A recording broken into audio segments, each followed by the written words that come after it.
remova os limites antigos, nem entres nas verdades dos órfãos.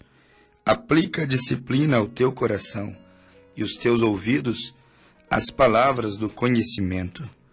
Filho meu, não rejeites a correção, nem te enojes da sua repreensão, porque o Senhor repreende aquele que ama, assim como o pai ao filho a quem quer bem.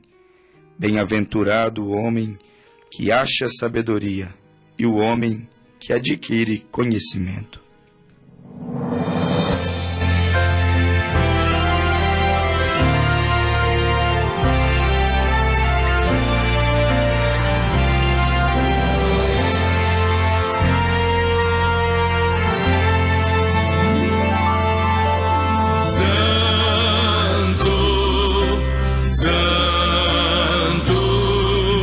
Santo és tu, Senhor. Santo, Santo, Santo és tu, Senhor. Do teu trono santo aonde estás, derramando sobre nós tua paz, e teus serafins entoam com louvor. Santo, Santo és tu, Senhor. Santo, Santo, Santo és tu,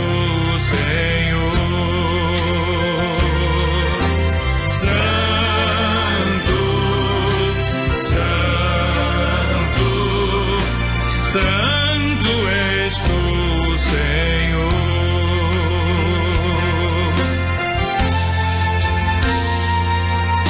Preparado está meu coração,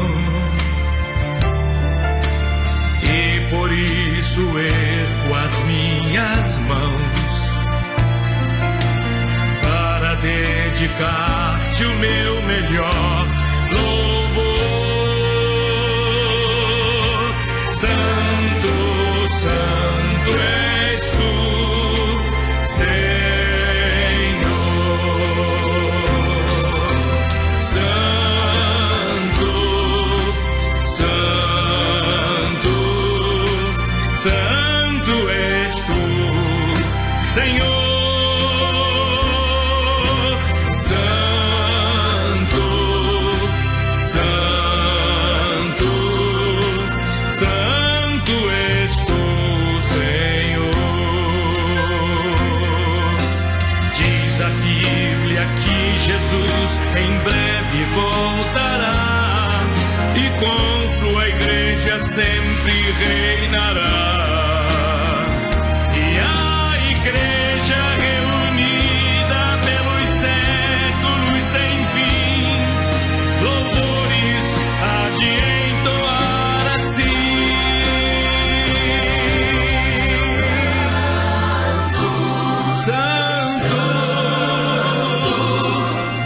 Santo és tu, Senhor.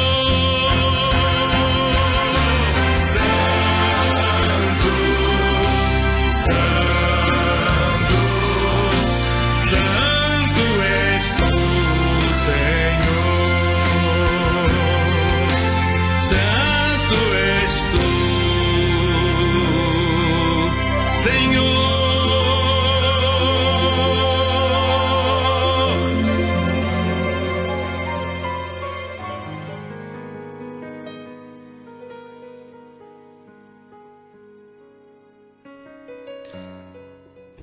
Uma coisa é certa, Deus, Ele é santo, ou seja, Ele é puro, limpo, Ele não tem nenhuma mácula, é um Deus que nunca mentiu, é um Deus que nunca falhou, é um Deus que nunca, em todas as ocasiões, quando prometeu, Ele cumpriu.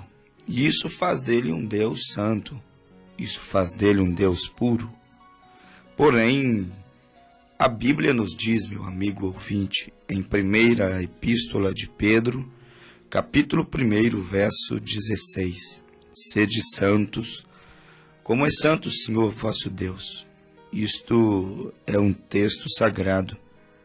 A Bíblia nos trouxe essa ordenança.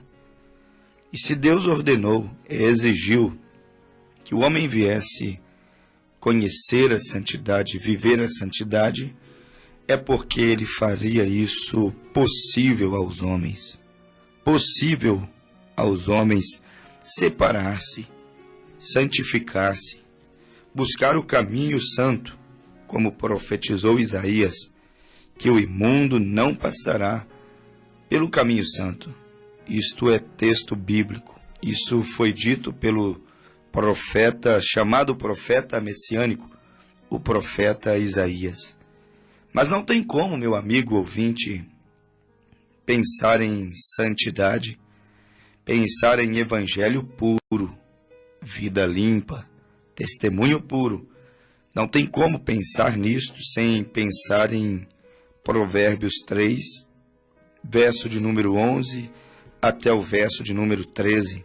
Filho meu, não rejeites a correção do Senhor, nem te enojes da sua repreensão, porque o Senhor repreende aquele a quem ama, assim como o pai ao filho a quem quer bem. Não tem como uma igreja, não tem como um homem, não tem como um chamado cristão alcançar a pureza, a santidade. Não tem como ele separar-se do pecado se ele não identificar o que é pecado. Porque hoje o mundo tem perdido a noção do que é pecado. Hoje, para o mundo, tudo ficou normal. E, lamentavelmente, para as próprias igrejas, para os próprios chamados cristãos, vai ficando tudo normal. Vai caminhando tudo de maneira negligente, de maneira relaxada, como a Bíblia diz. E a Bíblia diz sobre os negligentes. A Bíblia diz: ai daqueles que fazem a obra do Senhor negligentemente.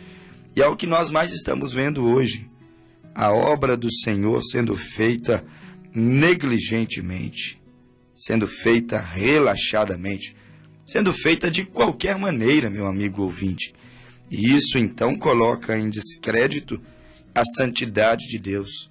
E aí você vê muitos dando às vezes um testemunho com os lábios, com a boca, e outro testemunho com a vida. Aí você vê o nome de Deus, o Evangelho de nosso Senhor Jesus Cristo sendo completamente comprometido. O Evangelho de nosso Senhor Jesus Cristo ficando manchado, mas por causa de pessoas que com a boca falam uma coisa, com o coração, com o testemunho, diz outra coisa. E aí cumpre-se o que diz o profeta Isaías: este povo canta, este povo adora, porém o seu coração está longe de mim. É triste, porém é uma realidade. É muito triste, porém está aí diante de nós, se cumprindo dia após dia. E quando se fala em santidade, santidade plena, santidade perfeita, quando se fala em santidade, não tem como pensar em santidade sem pensar no sangue de Cristo.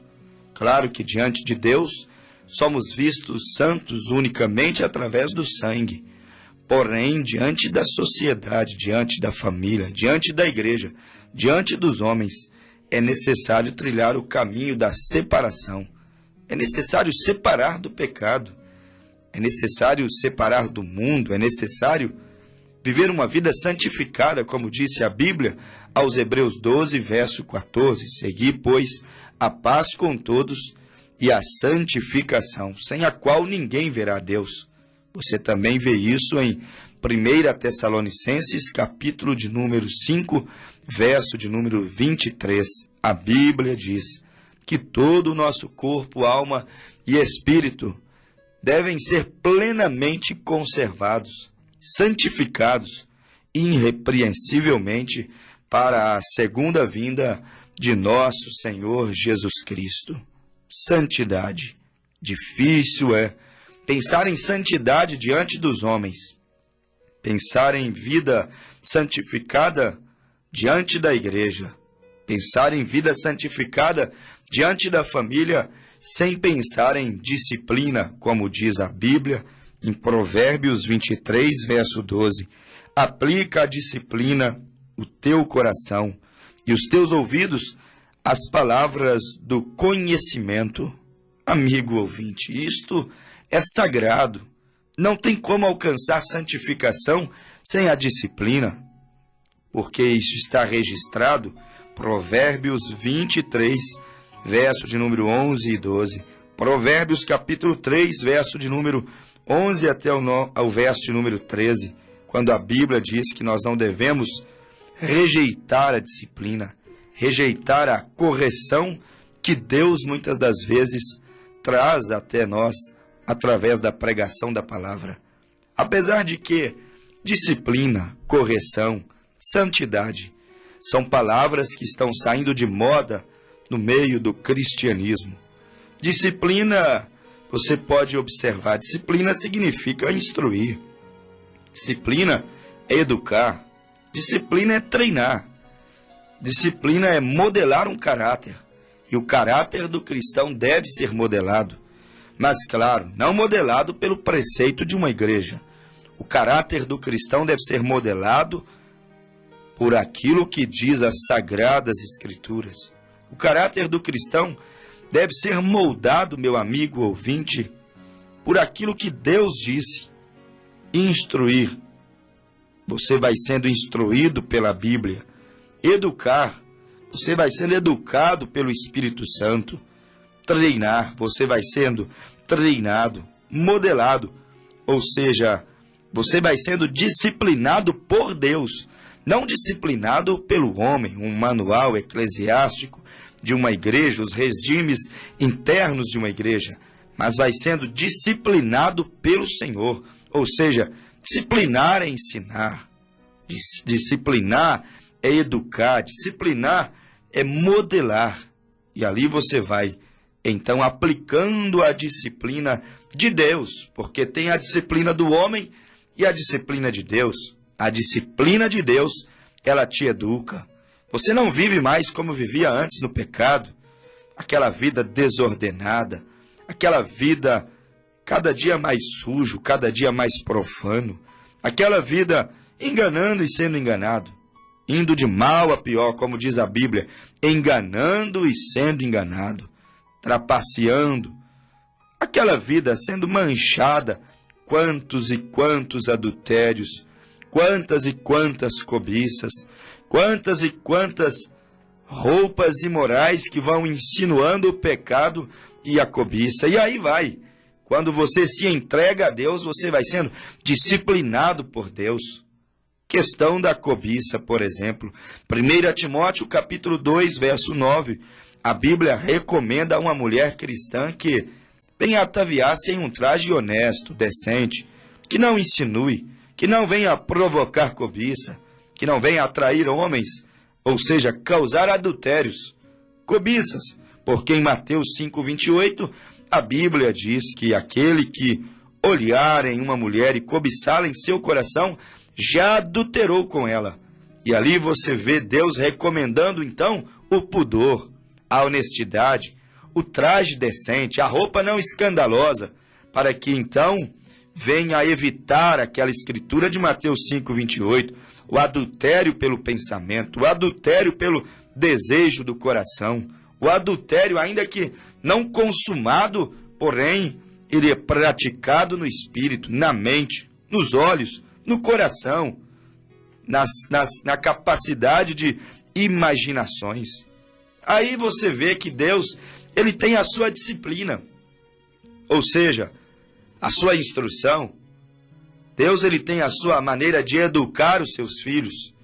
Uma mulher bem trajada, bem vestida, vestindo-se honestamente, não provocando a cobiça. Ela é uma mulher educada Quando Deus ensina isso a ela e ela entende que o corpo dela é templo do Espírito Santo, não é para ficar sendo exposto como ela se expõe, não é para ficar servindo de cobiças. Não, quando ela entende que ela é um templo santo, um vaso de Deus, que ali dentro está suposto a habitar o santo, a habitar aquele que a Bíblia diz, sede santo como eu sou santo, diz o Senhor. Quando ela entende que aquele Deus santo vai habitar dentro dela, ela não quer viver uma vida suja, ela não quer ser um instrumento de pecado. A mulher que não recebeu a instrução de Deus, a educação de Deus, o treinamento, o modelar de Deus, aquela pessoa que não viveu isso, falando às mulheres, aquela mulher que não viveu isso, ela acha virtuoso sair por aí e ser cobiçada, observada. Ela acha virtuoso os homens mexer com ela e, quem sabe, se ela chega em casa e ninguém mexeu, ela se sente frustrada, feia, às vezes oprimida porque não alcançou o seu intento, não saciou o seu desejo, ela sente o seu ego lá em cima quando é cobiçada. Porém, quando ela tem uma experiência com Deus, quando ela recebe o batismo do Espírito Santo, o Deus Santo morando dentro dela, ela fará tudo para viver uma vida honesta, santa e enquadrar na disciplina de Deus, ou seja, no manual de Deus. A Bíblia é o manual de Deus. Mas isso está caindo em desuso. A santidade está ficando considerada coisa ultrapassada. Não se prega muito mais separação, santidade, separação do pecado, separação daquelas coisas que a Bíblia diz que é pecado. Não o uso e costume de um homem, não. É aquilo que a Bíblia diz que é pecado. Aquilo que a Bíblia diz que é profano. Não há meio termo em Deus. Seja o vosso falar sim, sim, não, não. O que passar disso é procedência do maligno. Meu amigo ouvinte, mas essas coisas estão ficando para trás. E eu poderia afirmar, estamos vivendo em um mundo indisciplinado. Há disciplina natural em muitos lugares. Há lares bem disciplinados. Disciplina no quartel, disciplina no emprego, disciplina em todos os lugares. Mas você percebe-se que está faltando agora a disciplina de Deus no coração dos homens. Não que Deus não tenha, Ele tem, mas os homens têm rejeitado. Sentir ser cristão é obedecer, é estar sujeito à disciplina estabelecida por Deus, a doutrina, o ensinamento, ou seja, a igreja que não impõe uma disciplina, ou seja, não a sua disciplina, não a disciplina daquele sistema, mas que não impõe a disciplina de Deus, a sã doutrina, como Paulo diz, Timóteo disse. Meu amigo ouvinte, ela não pode ser uma igreja verdadeira, porque está contradizendo com a palavra. Tudo na vida gira em torno de disciplina. E a igreja? A igreja ficará de qualquer maneira, abrindo-se as portas para o mundo, sendo pressionado por homens, sendo pressionado por membros, sendo pressionado por políticas, sendo pressionada por prazeres, por intentos, por desejos fortes, e vão caindo cada dia mais, vão abaixando a guarda. É assim no trabalho, deve haver disciplina, tem horário para chegar, tem horário para ir embora, tem horário de almoço. É assim na escola, deve haver uma disciplina, deve ser assim no lar, na criação de filhos. A Bíblia diz em Provérbios 22, verso 13, não retires a disciplina da criança, porque você disciplinando-a, corrigindo-a, nem por isso ela morrerá, diz a Bíblia. É assim na sociedade, deve haver sempre uma disciplina. Mas eu digo, não seria assim na igreja? O que tenho observado é que, às vezes, você ser um religioso é apenas ir em uma igreja e professar fé em um credo, em um dogma. E é se contentar em apenas ir à igreja e cantar, e quem sabe chorar, e quem sabe entregar os seus dízimos e se saciar religiosamente. Quem sabe ajudar o próximo, e tudo isso é muito bom. Mas Apenas cumprindo isso, você será apenas um religioso. Você precisa ser disciplinado por Deus. Deixar Deus mudar o seu comportamento. Deixar Deus mudar as suas atitudes. Deixar Deus mudar a sua maneira de viver. É o que Deus mais deseja, mudar a nossa maneira de viver. Ou seja, foi o que ele disse a Nicodemos. São João capítulo 3, Nicodemos, necessário vos é nascer de novo. Isso é para se submeter à disciplina de Deus. Disciplina é diferente de correção. Corrigir é você dar uma meia volta para tentar acertar o alvo novamente. Né? Isto é corrigir. Você corrige o caminho que você o percorreu errado. Você apenas corrige os seus erros. Isso é correção. Agora, disciplinar não, é ensinar, é mostrar. E o objetivo do Evangelho é isso. Disciplinar a criatura, disciplinar o Filho de Deus. Ou seja, instruir, modelar o caráter dele. Mas baseado no caráter de quem? No caráter de Deus. Você não pode disciplinar as pessoas ao caráter de uma igreja, ao caráter de um homem. Não. O povo tem que ter o caráter de Deus, a natureza de Deus, o Espírito de Deus.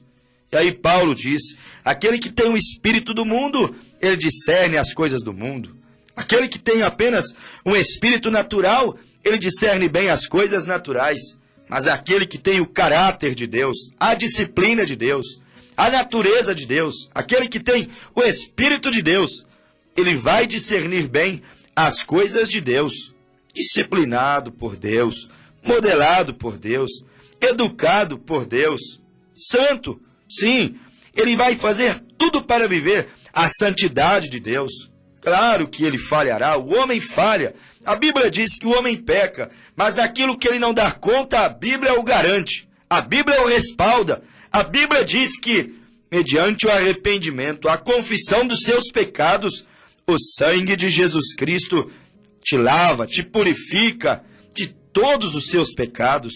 A disciplina de Deus.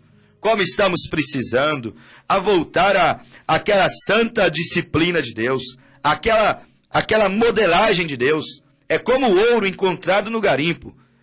Dizem que aquele ouro ele é encontrado cheio de escórias, cheio de resíduos, sem nenhum brilho.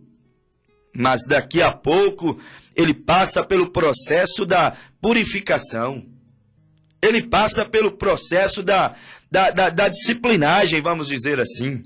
Ou seja, ele é tirado do garimpo e daqui a pouco ele é lavado. E daqui a pouco ele é batido e batido e batido. E ele vai sendo batido até que ele esteja reluzente, brilhando, até que o rosto daquele que está batendo nele, naquela pedra de ouro, possa ser transmitido. Aquele que está batendo naquela pedra, cheio de escórias, cheio de resíduos, sem brilho algum, aquele que está batendo, ele não vai se contentar enquanto não ver o seu rosto ali naquela pedra de ouro. Assim também é a igreja. O Espírito do Senhor corrige, o Espírito do Senhor corta daqui, corta dali. Ele chama, ele adverte, ele orienta, até que o rosto daquele, o Espírito de Deus, através da palavra, ecoando, claro, através do pregador, enquanto o rosto de Deus não é visto ali, naquela pedra que foi encontrada suja no garimpo, o homem encontrado perdido no pecado, Deus não descansará, ele não cessará a sua obra enquanto não ver o seu rosto sendo emitido no rosto do ser humano. Enquanto ele não vê o seu espírito sendo expresso no espírito do ser humano, enquanto ele não vê a sua natureza, porque quando o homem recebe a natureza de Deus, ele assimila a disciplina de Deus, ele assimila o comportamento de Deus, como Jesus foi disciplinado, como ele foi moldado, modelado, como Jesus foi instruído, para que então depois ele viesse instruir, como ele foi devidamente educado pelo Pai, a ponto dele dizer, eu vim para cuidar dos negócios do meu Pai. a ponto dele dizer: eu não faço nada sem antes o Pai me mostrar. Ele era tão disciplinado, ele foi uma pedra tão lapidada, a ponto de que ele disse: eu e o Pai somos um, quem vê a mim vê o Pai. Agora ele estava brilhando como aquele ouro batido, brilhando, reluzindo. Agora ele podia dizer: eu e o Pai somos um, o Pai está brilhando em mim, o Pai está falando através de mim. Mas Jesus submeteu-se à disciplina de Deus. Oxalá, meu amigo ouvinte, que os homens também se submetessem à disciplina de Deus. E qual é a disciplina de Deus?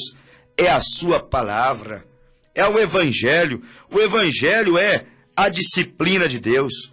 Como disse o apóstolo São Paulo em 1 Coríntios, capítulo de número 2, verso de número 9, 2 Coríntios, Paulo disse: e para isso vos escrevi também, para por essas provas saber se sois obedientes em tudo.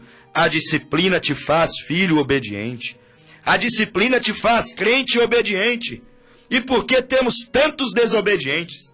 Até usurpando dos dons de Deus, do santo profetizar, até usurpando dos dons espirituais, das línguas estranhas, da cura divina, do ir à igreja, do pregar o evangelho, do subir ao altar, mas às vezes está com a vida suja.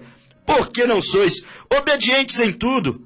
Sois obedientes apenas naquilo que lhes é conveniente. Obediente no dízimo, me é conveniente. Eu quero que Deus me abençoe financeiramente. Obediente nas campanhas, porque me é conveniente, vai agradar o meu bem-estar, vai atentar para as coisas naturais que eu tanto preciso. Há muito disso. Obediência somente naquilo que é conveniente. Mas eu digo obediência total à palavra. Porque o que lhes dá direito ao Espírito Santo é obediência total à palavra. Atos capítulo 5, verso de número 32. E nós somos testemunhas destas coisas. E o Espírito de Deus também, que Ele dá a quem lhe obedece. A obediência, meu amigo ouvinte, te dá direito a receber o Espírito Santo. Não tem como ser obediente sem ter disciplina. Não tem como alcançar obediência, às vezes, sem correção. Sem alguém dizer: dá meia volta, você errou o alvo, tenta de novo, está na estrada errada, muda o curso da sua viagem, está tomando decisões erradas, práticas erradas, fazendo negócios errados, pensamentos errados, adorando de maneira errada, crendo de maneira errada. Ora, você será obediente, mas é necessário ser disciplinado. E lembrando que ser disciplinado não é ser enxotado para fora da igreja. Ser disciplinado não significa ser trancado em uma cela, como se fosse um regime militar. Você quebrou a ordem no quartel, você vai para o quartinho escuro. Você vai ser encerrado agora em uma cela. Não, não. Estou falando da disciplina de Deus, da modelagem de Deus. Estou falando do agir de Deus, aonde a palavra é pregada com sobriedade, as pessoas são instruídas. Não precisa ninguém vigiar a ninguém, não precisa ninguém punir a ninguém. Não confunda a disciplina com punição, o que é muito confundido hoje. Não confunda a disciplina com a correção, não. Disciplinar é instruir, é modelar. Disciplinar é educar. Isso é disciplinar. A palavra de Deus, então, ela é completamente uma disciplina. Não tem algo que ensina tanto, que educa tanto, que instrui tanto quanto a Bíblia. Então ela é um livro de disciplinas. Ela educa casamentos. Ela educa, ensina pais a criar filhos. Ela ensina homens a agir. Ela ensina homens a ser verdadeiros patrões. Ela ensina, a Bíblia ensina homens serem funcionários.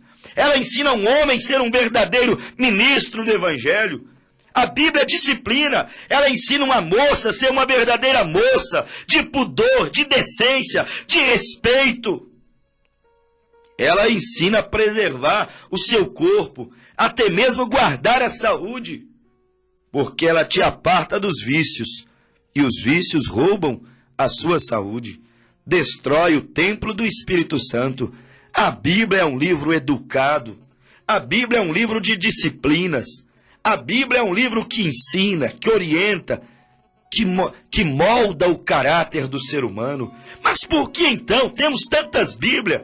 Talvez temos uma Bíblia hoje para cada habitante do mundo. E por que temos um mundo tão sem caráter, tão indisciplinado? Por que temos uma geração tão indisciplinada? Porque não se submetem a Deus. Porque se submetessem a Deus, seriam diferentes. Se submetem a uma igreja, a um homem, a um preceito, a uma religião, mas não se submetem a Deus. A nossa mensagem, amigo ouvinte, ela vem para isso, para te convidar a submeter-se a Deus, à palavra santa de Deus, porque passarão os céus e a terra, mas as minhas palavras não hão de passar. Foi o que nos disse o nosso amado Senhor Jesus Cristo. Deus te abençoou. Se submeta à palavra, entre debaixo da palavra, venha viver a disciplina da palavra, ou seja, a instrução, ser educado por ela, moldado por ela. É isso que Deus quer fazer para você. Ele te instrui a ser batizado nas águas no nome dele, para o seu bem, para a sua salvação, para a sua libertação, em nome de Jesus Cristo. Ela te ensina a entrar-se na santificação, para você um dia ver Deus. Hebreus 12:14, seguir a paz com todos e a santificação sem a qual ninguém verá Deus. Ela te instrui a abandonar o álcool, a deixar o cigarro, a parar com as prostituições. Para quê? Para salvar a sua alma, salvar o seu corpo, para guardar a sua integridade e para a sua vida cheirar como um louvor santo e agradável a Deus. Ela te ensina a receber o Espírito Santo para você ser moldado e emitir o brilho, o ouro, emitir o rosto de Cristo através da sua vida. Venha ser um com o Pai. Deus te abençoou.